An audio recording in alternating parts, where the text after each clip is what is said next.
Hello दोस्तों, नमस्कार। आज हम भारत सरकार की बहुत ही अच्छी स्कीम सुकन्या समृद्धि योजना के बारे में डिटेल में समझेंगे।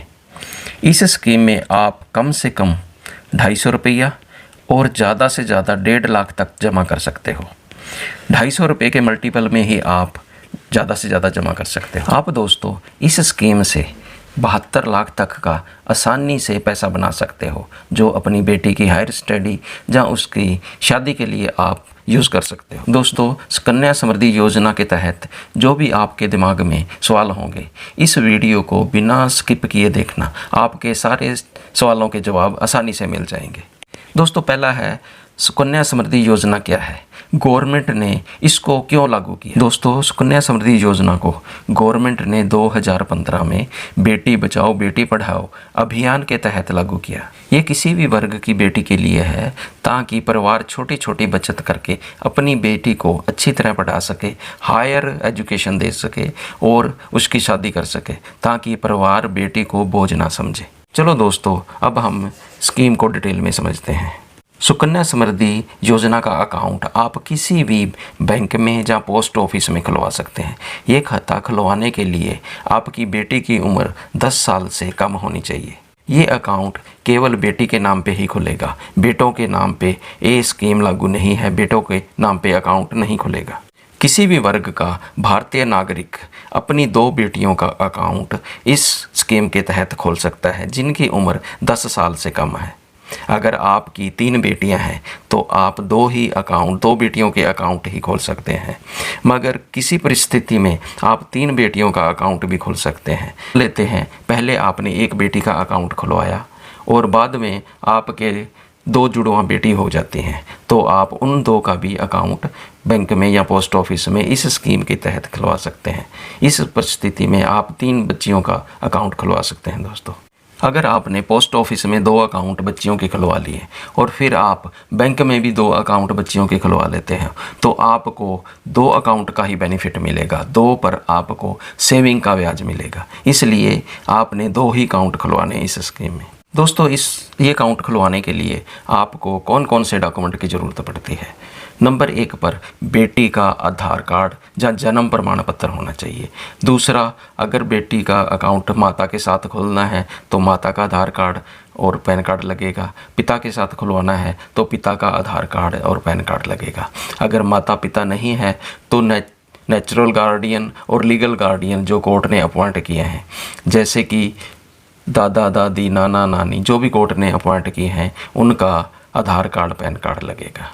इसमें दोस्तों एप्लीकेशन पर 2 फ़ोटो भी लगेगी बेटी की, और अगर माता के साथ अकाउंट है तो माता की फ़ोटो, पिता के साथ अकाउंट है तो पिता की फ़ोटो साथ में लगेगी। अगर लीगल गार्डियन है तो उनकी फ़ोटो एप्लीकेशन पे लगेगी।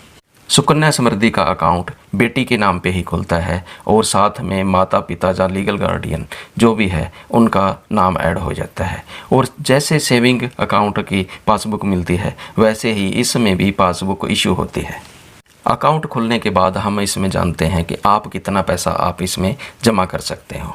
आप मिनिमम इसमें 250 रुपये जमा कर सकते हो और मैक्सिमम 1.5 लाख तक इसमें सालाना जमा कर सकते हैं। इससे ज़्यादा आप इसमें जमा नहीं कर सकते। जैसे आप सेविंग अकाउंट में, बचत अकाउंट में पैसे जमा करते हैं, आप इसी तरह इसमें भी पैसे जमा कर सकते हैं। जैसे डेली भी आप कर सकते हैं, मंथली भी कर सकते हैं, क्वार्टरली भी कर सकते हैं, एनुअली भी आप इसमें जमा कर सकते हैं, जो कि 250 रुपये के मल्टीपल से आप जमा करोगे।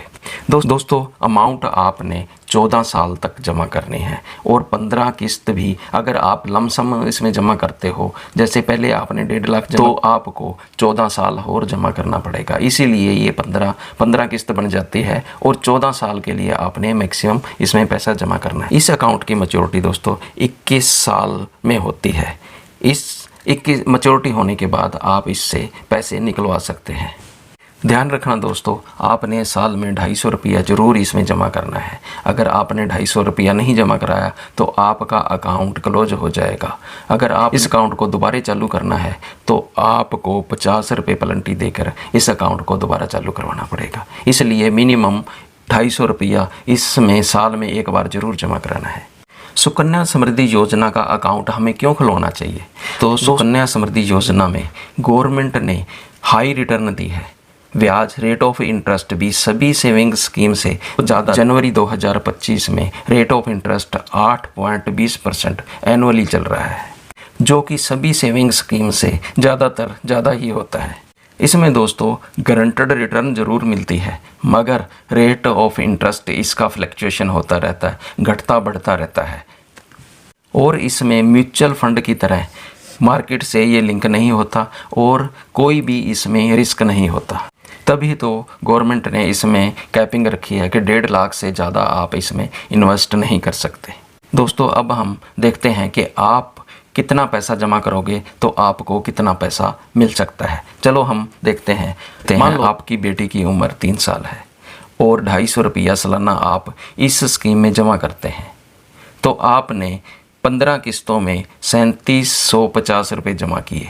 जो मैच्योरिटी आपको 21 साल में मिलेगी, आपको 11,970 रुपये के करीब आपको मैच्योरिटी मिल जाएगी। मगर यही दोस्तों आप एनुअली 50,000 रुपये जमा कर देते हो तो आपका 15 साल में 7,50,000 जमा हो जाएगा, जो कि आपको 21 साल की मैच्योरिटी पे 23,94,000 के करीब पैसा मिल जाएगा। अगर दोस्तों आप इसमें 1 लाख रुपया एनुअली जमा करते हो तो आपने 15 साल में 15 किस्तों में 15 लाख जमा किया और आपको मैच्योरिटी 21 साल में 47,88,000 के करीब मिल जाए। दोस्तों यही आप अगर 1.5 लाख रुपया आप जमा करते रहे और 8.20 के हिसाब से आपको इंटरेस्ट मिलता रहा तो आपने 22,50,000 इस स्कीम में जमा कर दिए और आपको 72 लाख के करीब आपको इसमें से पैसा मिल जाएगा। मैच्योरिटी जब आपकी होएगी 21 साल पे तो आपको 72 लाख के करीब आपको मिल जाएगा, जो आप अपनी बेटी के लिए हायर स्टडी के लिए यूज़ कर सकते हो, उसकी मैरिज के लिए भी आप यूज़ कर सकते हो। दोस्तों इस स्कीम के कुछ मेन पॉइंट और है दोस्तों। नंबर 1 पे है इंटरेस्ट इसका एनुअली कंपाउंड होता है और गारंटेड रिटर्न मिलती है, मगर रेट ऑफ इंटरेस्ट फिक्स नहीं होता।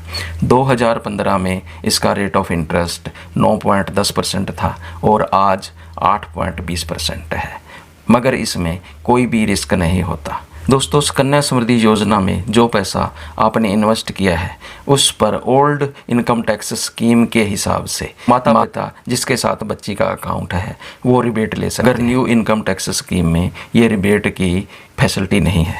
सुकन्या समृद्धि अकाउंट में आप कैश भी जमा कर सकते हैं, चेक द्वारा भी जमा कर सकते हैं, ड्राफ्ट द्वारा, ऑनलाइन ट्रांसफ़र, बैंक ट्रांसफ़र में भी आप पैसा जमा कर सकते हैं। अगर दोस्तों बच्ची की शादी सुकन्या समृद्धि अकाउंट मैच्योर होने से पहले हो जाती है तो आप बैंक में एप्लीकेशन दे के सुकन्या समृद्धि की मैच्योरिटी से पहले भी आप पैसा निकलवा सकते हैं। अगर आपका अकाउंट मैच्योर हो जाता है और 21 साल पूरे हो जाते हैं तो आपका अकाउंट आप बंद नहीं करवाते तो आपको उस पर कोई भी इंटरेस्ट नहीं मिलेगा। इसलिए जब भी मैच्योर हो जाए आप उससे पैसे निकलवा लीजिए। सुकन्या समृद्धि योजना में आप पार्शियल विड्रॉल भी कर सकते हैं। जैसे बच्चे की स्टडी के लिए आप उसमें से पार्शियल विड्रॉल कर सकते हैं। ये आप जो आउटस्टैंडिंग अमाउंट आपकी खड़ी है उसका 50% जहाँ जो फीस रिसीट है उसका जो मिनिमम होगा उतनी आप पार्शियल विड्रॉल इससे करवा सकते हैं। आप इसको प्री मैच्योर अकाउंट को भी बंद करवा सकते हैं। अगर मान लेते हैं कि बच्ची की डेथ हो जाती है, बच्ची के पेरेंट्स डेथ सर्टिफिकेट साथ में लगा के अकाउंट को क्लोज कर सकते हैं। अगर माता या पिता की डेथ हो जाती है जिसके साथ बच्ची का अकाउंट है, तो अगर माता की डेथ हो जाती है जिसके साथ बच्ची का अकाउंट है तो पिता उसको आगे कंटिन्यू चला सकता है। अगर पिता की डेथ हो जाती है जो बच्ची के साथ है तो माता उसको कंटिन्यू कर सकती है। नहीं तो उसके लीगल है, जब तक उसकी मैच्योरिटी नहीं हो सकती लीगल गार्डियन उसे अकाउंट को कंटिन्यू कर सकते हैं। दोस्तों अगर बच्ची फ़ॉरेन चली गई है और वो NRI है तो भी आप अकाउंट पहले बंद करवा सकते हैं। अगर अकाउंट को मेंटेन करने में डिफ़िकल्टी आ रही है तो भी आप अकाउंट को क्लोज कर सकते हैं। सुकन्या समृद्धि योजना अकाउंट में लोन की कोई भी फैसिलिटी नहीं है, इसमें नॉमिनेशन की फैसिलिटी भी नहीं है। दोस्त सुकन्या समृद्धि अकाउंट अगर आपका बैंक एक बैंक में खुला है तो उसको आप दूसरे बैंक में भी ट्रांसफ़र कर सकते हैं अकाउंट को। अगर आपका पोस्ट ऑफिस में खुला है तो आप बैंक में ट्रांसफ़र कर सकते हैं। अगर आपका बैंक में खुला हुआ है तो आप पोस्ट ऑफिस में भी अकाउंट ट्रांसफ़र कर सकते हैं। अकाउंट ट्रांसफ़र करने की फैसिलिटी इसमें है। सुकन्या समृद्धि अकाउंट NRI कोई भी नहीं खोल सकता। अगर दोस्तों अकाउंट मैच्योर हो जाता है, 21 साल पूरे हो जाते हैं, तो बच्ची खुद भी अपने माता पिता के बिना भी अकाउंट से पैसा निकलवा सकती है। दोस्तों अगर ये वीडियो आपको अच्छी लगी हो तो इसको लाइक ज़रूर करना, शेयर करना और सब्सक्राइब ज़रूर करना। अगर कोई भी आपको डाउट हो तो आप मुझे कमेंट कर सकते हैं, मैं कोशिश करूँगा कि आपके डाउट को हल किया जाए। थैंक यू दोस्तों।